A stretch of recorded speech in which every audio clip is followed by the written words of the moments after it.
A lot of people say that jazz is the one true American art form, which I agree with, but I think now I would say that it's expanded to, all of the world, and I think that everybody can learn to appreciate it. I knew I wanted to get into music after I heard the choir singing and the musicians in my church just jamming out. And I sat in the front row. I remember that specific Sunday because I cried that Sunday. And I was like 6 years old because it was just so beautiful. Everything was just flowing together. And I knew then I wanted to be a part of that. It was like a piece of pie for me, basically. I just wanted to grab that piece of pie and just, eat with, and share it, all that stuff. In 7th grade, my mom took me up to New York. We were just going there to visit family and just see the city.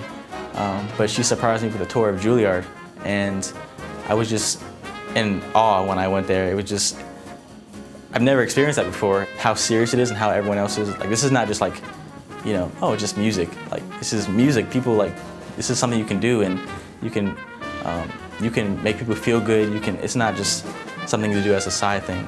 I got an opportunity to play with Wynton Marsalis and the Jazz and Lincoln Center Orchestra, and I think from then I've kind of decided, I want to take this seriously. I want to take this as a career because, that's when I discovered that I really have a passion. I really have a love for this music. My peers that are just insanely good, and wanting to be at that same level as other people really inspires me. Or seeing professionals just play an amazing set that's super tight and everyone's solos are just insane, and it's like, wow, I want to be at that level. I'm fascinated by everyone's background in jazz and how jazz has influenced their lives. So for me, it's kind of an honor to meet all of these other young musicians and come together. In order for us to be really successful as an ensemble is to really bond, and not just with music, not just in that musical environment, rehearsing and big band and jamming out. It's more or less just hanging out outside of music, just conversing, getting to know each other,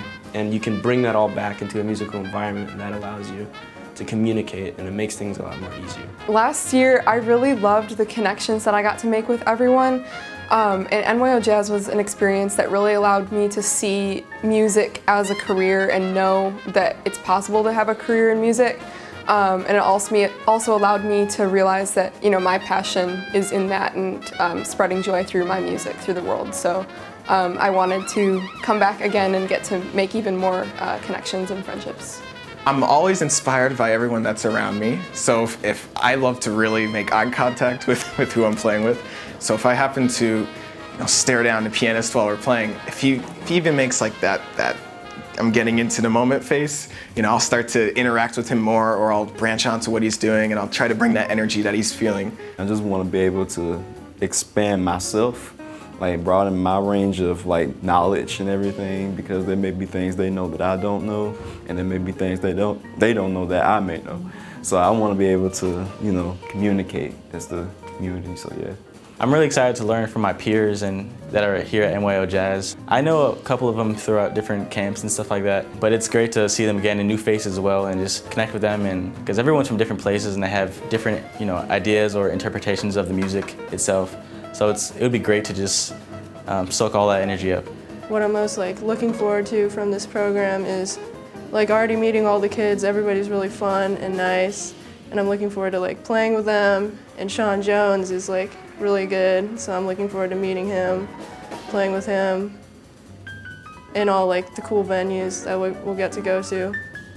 I also hope to kind of learn about the customs of Asia, because half of my family is from Asia, so it'll be cool to find out what it's like.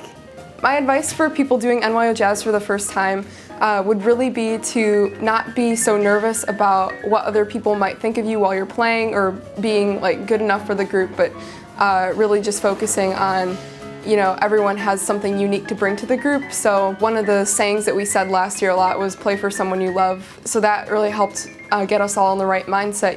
It's not about trying to impress anyone or trying to avoid making mistakes, because that'll take away from the whole ensemble. But if you're thinking about, sharing what you love with someone, it'll take the focus off of you and put the focus on what you're able to give to people.